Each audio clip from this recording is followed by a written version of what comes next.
हरे कृष्ण। युधिष्ठिर महाराज पूछते हैं, सदाचार के ज्ञाता पितामह मोक्ष धर्म को जानने वाले मिथिला नरेश जनक ने मानव भोगों का परित्याग करके किस प्रकार के आचरण से मोक्ष प्राप्त किया। भीष्म जी कहते हैं, राजन, इस विषय में विज्ञ पुरुष एक प्राचीन इतिहास का उदाहरण दिया करते हैं, जिसके आचरण से धर्मज्ञ राजा जनक महान सुख अर्थात मोक्ष को प्राप्त हुए। प्राचीन काल की बात है। मिथिला में जनकवंशी राजा जनदेव राज्य किया करते थे। वे सदा देह त्याग के पश्चात आत्मा के अस्तित्व रूप धर्मों के चिंतन में लगे रहते थे। उनके दरबार में 100 आचार्य बराबर रहा करते थे, जो विभिन्न आश्रमों के निवासी थे और उन्हें भिन्न भिन्न धर्मों का उपदेश देते थे। इस शरीर को त्याग देने के पश्चात जीवन की सत्ता रहती है या नहीं, देह त्याग के बाद उसका पुनर्जन्म होता है या नहीं, इन विषयों में उन आचार्यों को जो सुनिश्चित सिद्धांत था, वे लोग आत्म तत्व के विषय में जैसा विचार उपस्थित करते थे, उससे शास्त्र अनुयायी राजा जनदेव को विशेष संतोष नहीं होता था। एक बार कपिला के पुत्र महामुनि पंचशिख सारी पृथ्वी की परिक्रमा करते हुए मिथिला जा पहुंचे। वे संपूर्ण संन्यास धर्मों के ज्ञाता और तत्व ज्ञान के निर्णय में एक सुनिश्चित सिद्धांत के पोषक थे। उनके मन में किसी प्रकार का संदेह नहीं था। वे निर्द्वंद होकर विचार करते थे। उन्हें ऋषियों में अद्वितीय बताया जाता था।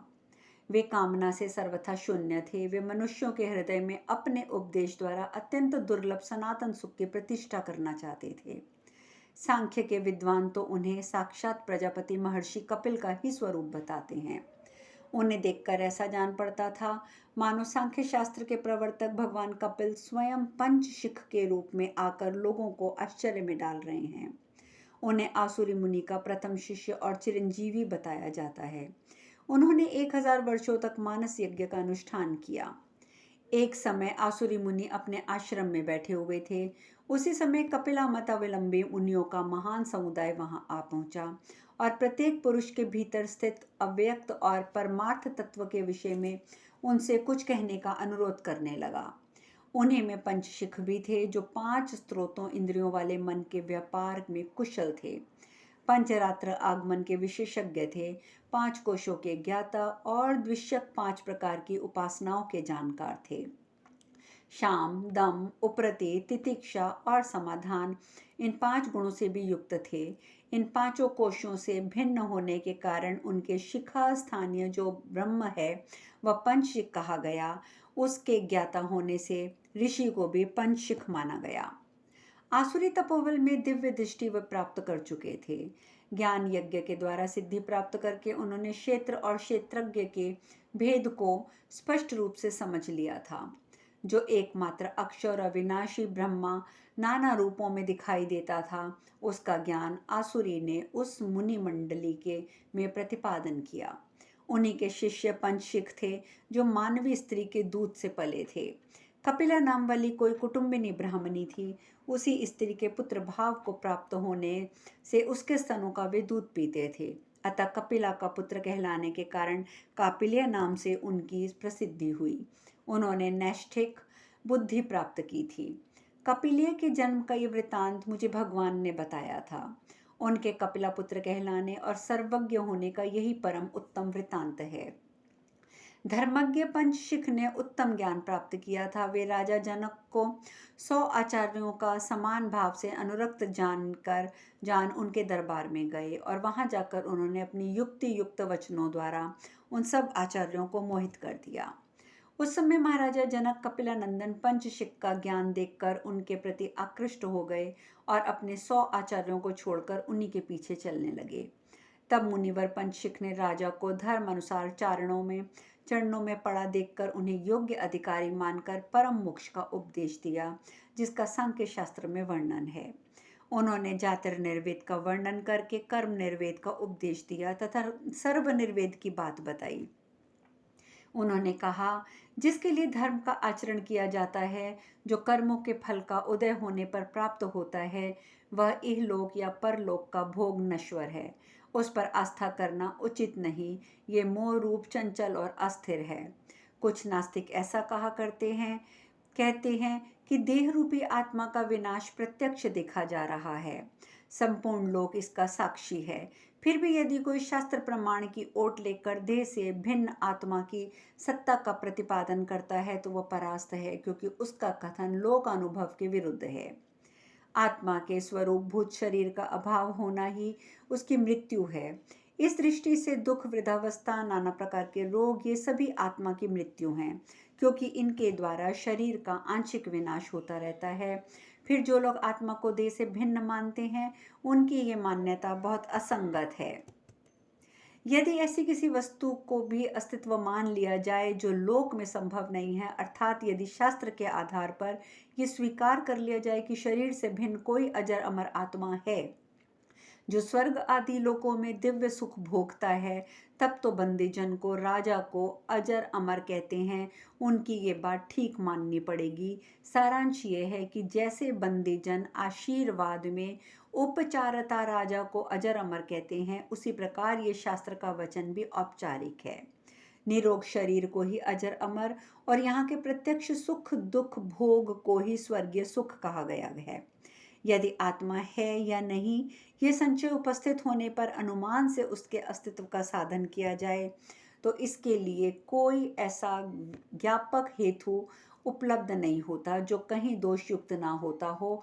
फिर किसी अनुमान का आश्रय लेकर लोक व्यवहार का निश्चय किया जा सकता है।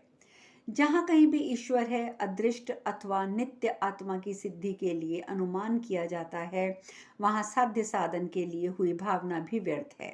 अतः नास्तिकों के मत में जीवात्मा की शरीर से भिन्न कोई सत्ता नहीं है, ये बात स्थिर है। जैसे वट वृक्ष के बीज में पत्र, पुष्प, फल, मूल, त्वचा आदि छिपे होते हैं, जैसे गाय के द्वारा खाई हुई घास में से घी, दूध आदि प्रकट होते हैं, और जिस प्रकार अनेक औषध द्रव्यों का पाक और अधिवासन करने से उसमें नशा पैदा करने वाली शक्ति आ जाती है, उसी प्रकार वीर्य से ही शरीर आदि के साथ चेतना भी प्रकट होती है। इसके सिवा जाति, स्मृति, अम्यसकांति मणि, सूर्य नामक मणि और बड़ मानव के द्वारा समुद्र के जल का पान आदि दृष्टांतों में भी देहातिरिक्त चैतन्य की सिद्धि नहीं होती। इस नास्तिक मत का खंडन इस प्रकार समझना चाहिए कि मरे हुए शरीर में जो चेतना का अभाव देखा जाता है, वही देहातिरिक्त आत्मा के अस्तित्व में प्रमाण है। यदि चेतना का देह का ही धर्म हो तो मृतक शरीरों में भी उसकी उपलब्धि होनी चाहिए, परंतु मृत्यु के पश्चात कुछ काल तक शरीर तो रहता है पर उसमें चेतना नहीं रहती। अतः ये सिद्ध हो जाता है कि चेतन आत्मा शरीर से भिन्न है। नास्तिक भी रोग आदि की निवृत्ति के लिए मंत्र, जप, तांत्रिक पद्धति के देवता आदि की आराधना करते हैं। ये देवता क्या है? यदि 5 भौतिक है तो घट आदि की भांति उसका दर्शन होना चाहिए, और यदि वह भौतिक पदार्थों से भिन्न है तो चेतन की सत्ता स्वतः सिद्ध हो गई है। अतः देह से भिन्न आत्मा है, ये प्रत्यक्ष अनुभव से सिद्ध हो जाता है, और देही आत्मा है, ये प्रत्यक्ष अनुभव के विरुद्ध जान पड़ता है। यदि शरीर के मृत्यु के साथ आत्मा भी मृत्यु मान ली जाए, तब तो उसके लिए किए हुए कर्मों का नाश मानना पड़ेगा। फिर तो उसके शुभाशुभ कर्मों का फल भोगने वाला कोई है ही नहीं रह जाएगा, और देह की उत्पत्ति में अकृत्य भज्ञाम, बिना किए हुए कर्म का भोग प्राप्त हुआ, ऐसा मानने का प्रसंग उपस्थित होगा। ये सब प्रमाण ये सिद्ध करते हैं कि देहातिरिक्त चेतन आत्मा की सत्ता अवश्य है। कुछ लोग अविद्या, कर्म, तृष्णा, लोभ, मोह, दोषों के सेवन को पुनर्जन्म का कारण बताते हैं। अविद्या वे क्षेत्र कहते हैं, पूर्व जन्मों में किया हुआ कर्म बीज है, और तृष्णा अंकुर की उत्पत्ति कराने वाला स्नेह या जल है। यही उनके मत में पुनर्जन्म का प्रकार है। यदि ऐसी बात है, तब दान, विद्या, तपस्या और बल से किसी को क्या प्रसन्नता होगी, क्योंकि किया हुआ सारा कर्म दूसरे को ही अपना फल प्रदान कर देगा। अर्थात दान करते समय जो दाता है वह क्षणिक विज्ञानवाद के अनुसार फल भोग काल में नहीं रह जाता, अतः पुण्य और पाप एक करता है और उसका फल दूसरा भोगता है। यदि कहें देवदत्त के ज्ञान से यज्ञ दत्त का ज्ञान पृथक और विजातीय है, सजातीय विज्ञान धारा में कर्म और उसके फल का भोग प्राप्त होता है, अतः देवदत्त के द्वारा किया हुआ कर्म का भोग यज्ञ दत्त को प्राप्त नहीं हो सकता। इस कारण पूर्वोक्त दोष की आपत्ति संभव नहीं है।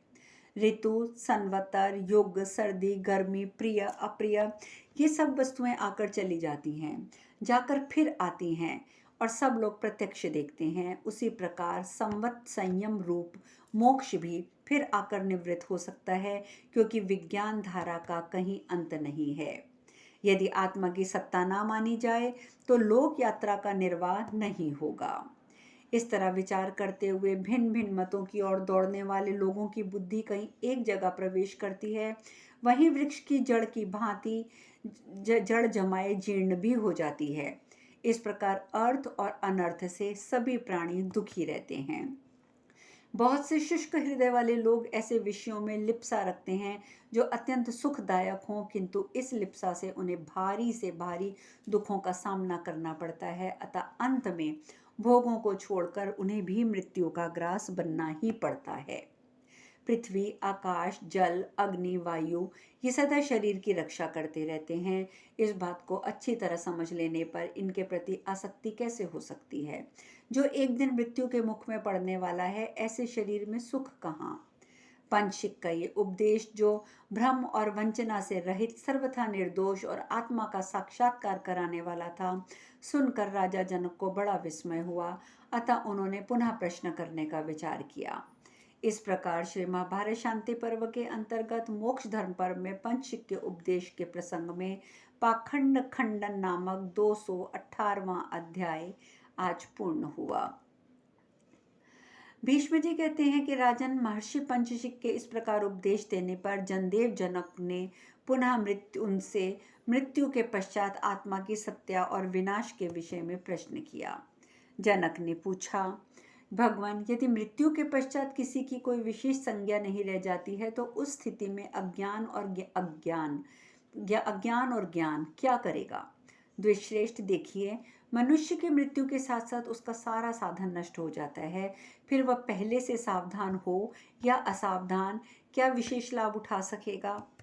भीष्म जी कहते हैं, राजन, राजा जनक की बुद्धि को अज्ञान अंधकार से आच्छादित और आत्मा के नाश की संभावना से भ्रांत जानकर पंचशिख उन्हें मधुर वचनों में शांत करते हुए बोले, राजन, मृत्यु के पश्चात आत्मा का ना तो नाश होता है, ना वह किसी प्रकार के विशेष आकार में परिणित होता है। ये जो प्रत्यक्ष दिखाई देने वाला संघात है, ये भी शरीर, इंद्रिय और मन का समूह मात्र है। यद्यपि ये सब पृथक पृथक हैं, तो भी एक दूसरे का आश्रय लेकर कर्मों में प्रवृत्त होते हैं। प्राणियों के शरीरों में उपादान के रूप में आकाश, वायु, अग्नि, जल, पृथ्वी ये 5 धातु हैं। ये स्वभाव से एकत्र और विलग हो जाते हैं। आकाश, वायु, अग्नि, जल, पृथ्वी, इन 5 तत्वों के समाहार से ही अनेक प्रकार के शरीरों का निर्माण हुआ है। शरीर में ज्ञान, ऊष्मा, वायु, इनका समुदाय समस्त कर्मों का संग्रह गण है। श्रवण, त्वचा, जीवा, नेत्र, नासिका ये 5 ज्ञान इंद्रियां हैं। शब्द आदि गुण चित्त से संयुक्त होकर इन इंद्रियों के विषय होते हैं। विज्ञान युक्त चेतना निश्चय ही 3 प्रकार की होती है। उसे अदुखा, असुखा और सुखा दुखा कहते हैं। शब्द, स्पर्श, रूप, रस, गंध, मूर्त, द्रव्य ये 6 गुण जीव की मृत्यु के पहले तक इंद्रियजन्य ज्ञान के साधक होते हैं। श्रोत्र आदि इंद्रियों में उनके विषयों का विसर्जन करने से संपूर्ण तत्वों के यथार्थ निश्चय रूप मोक्ष की प्राप्ति होती है। ये तत्व निश्चय को अत्यंत निर्मल उत्तम ज्ञान और अविनाशी महान ब्रह्म पद कहलाता है। इसके विपरीत जो लोग गुणों के संघात इस शरीर को आत्मा समझ लेते हैं, उन्हें मिथ्या के ज्ञान के कारण अनंत दुखों की प्राप्ति होती है। और जिनकी दृष्टि में ये दृश्य प्रपंच अनात्मा सिद्ध हो चुका है, उनकी इसके प्रति न ममता होती है, न अहंता। फिर उनमें दुख परंपरा कैसे हो? उन दुखों के लिए आधार ही क्या रह जाता है? अब मैं उस परम उत्तम सांख्य शास्त्र का वर्णन करता हूँ, जिसका नाम सम्यक वध है। इसमें त्याग की प्रधानता है। तुम इसे ध्यान देकर सुनो। जो लोग मुक्ति के लिए प्रयत्नशील हों, उन सबको चाहिए कि संपूर्ण कर्मों में अहंता, ममता, आसक्ति, कामना का त्याग करें। जो इनका त्याग किए बिना ही विनीत होने का झूठा दावा करते हैं, उन्हें अविद्या आदि दुखदायी क्लेश प्राप्त होते हैं। सर्वत्र त्याग का एकमात्र मार्ग ही दुखों से छुटकारा पाने के लिए उत्तम बताया गया है, और इसके विपरीत आचरण करने वालों को दुर्गति भोगनी पड़ती है। दोनों हाथों को काम करने वाली इंद्रिय जानना चाहिए। दोनों पैर चलने फिरने का काम करने वाली इंद्रिय हैं। लिंग सत्तानोत्पादन और मैथुन जनित आनंद की प्राप्ति के लिए है। गुद नामक इंद्रिय का कार्य मल त्याग करना है। वाक इंद्रिय शब्द विशेषण का उच्चारण करने के लिए है। इस प्रकार 5 कर्मेंद्रियों को 5 विषयों से युक्त मानना चाहिए। मन सहित 11 इंद्रियों के विषय में बुद्धि के द्वारा शीघ्र उन्हें त्याग कर देना चाहिए। श्रवण काल में श्रोत्र रूपी इंद्रियां, शब्द रूपी विषय और चित्त रूपी कर्ता, इन तीनों का संयोग होता है। इस प्रकार स्पर्श, रूप, रस और गंध के अनुभव काल में भी इंद्रिय, विषय और मन का संयोग अपेक्षित है। हर्ष, प्रीति, आनंद, सुख और चित्त की शांति, ये सब भाव बिना किसी कारण के स्वतः हों या कारणवश हों सात्विक गुण माने गए हैं। असंतोष, संताप, शोक, लोभ, असहनशीलता, ये किसी कारण से हों या अकारण रजोगुण के चिन्ह हैं। अविवेक, मोह, प्रमाद, स्वप्न, आलस्य, ये किसी प्रकार के भी क्यों ना हो, तमोगुण के विविध रूप हैं। इनमें जो शरीर या मन के में प्रीति के संयोग से उदित हो, वह सात्विक भाव है। उसको सत्व गुण की वृद्धि मानना चाहिए। इस प्रकार त्वचा, नेत्र, जिह्वा, नासिका भी क्रमशः स्पर्श, रूप, रस, गंध के आश्रय तथा अपने आधारभूत महाभूतों के स्वरूप हैं। इन सब का कारण मन है, इसीलिए ये सब के सब मन स्वरूप कहे गए हैं। पहले जागृत अवस्था में देखने, सुनने आदि के द्वारा पूर्वासन व शब्द आदि विषयों की प्राप्ति होने से स्वप्नदर्शी पुरुष सूक्ष्म 11 इंद्रियों को देखकर विषय की भावना करता हुआ सत्व आदि तीनों गुणों से युक्त होकर शरीर के भीतर इच्छानुसार घूमता रहता है। जीव के ब्रह्म में लीन हो जाने पर उसके नाम रूप का किसी प्रकार भी ग्रहण नहीं हो सकता। ऐसी दिशा में मृत्यु के पश्चात जीव की संज्ञा कैसे रहेगी? जो इस मोक्ष विद्या को जानता है, वह सावधानी के साथ आत्म तत्व का अनुसंधान करता है। वह जल में कमल के पत्ते की भांति कर्म के अनिष्ट फलों में कभी लिप्त नहीं होता है। जैसे मकड़ी जाला तान कर उस पर चक्कर लगाती रहती है, किंतु उन जालों का नाश हो जाने पर वह एक स्थान पर स्थित हो जाती है, उसी प्रकार अविद्या के वशीभूत हो नीचे गिरने वाला जीव कर्म जाल में पड़कर भटकता रहता है। उससे छूटने पर दुख से रहित हो जाता है। जैसे पर्वत पर फेंका हुआ मिट्टी का ढेला उससे टकराकर चूर चूर हो जाता है, उसी प्रकार उसके संपूर्ण दुखों का विध्वंस हो जाता है।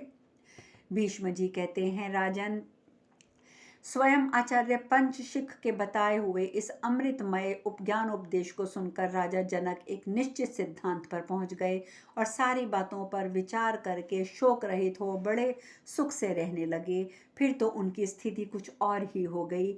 एक बार उन मिथिला नरेश राजा जनक ने मिथिला नगरी को आग से जलती देखकर स्वयं उद्गार किया था, और नगर के जलने से मेरा कुछ भी नहीं जलता है, ये बात कही थी। राजन, यहाँ जो मोक्ष तत्व का निर्णय किया गया है, उसका जो पुरुष सदा स्वाध्याय और चिंतन करता है, उसे उपद्रव्यों का कष्ट नहीं भोगना पड़ता। जनकवंशी राजा जनदेव परमात्मा के कर्मों को स्थापित करके सर्वात्मा को प्राप्त होकर उसी भाव से सर्वत्र विचरण करते थे। महाप्रज्ञ जनक अध्यात्म तत्व के ज्ञाता होने के कारण निष्काम भाव से यज्ञ, दान, होम, पृथ्वी का पालन करते हुए अध्यात्म ज्ञान में ही तन्मय रहते थे। अब शेष कथा कल। हरे कृष्णा।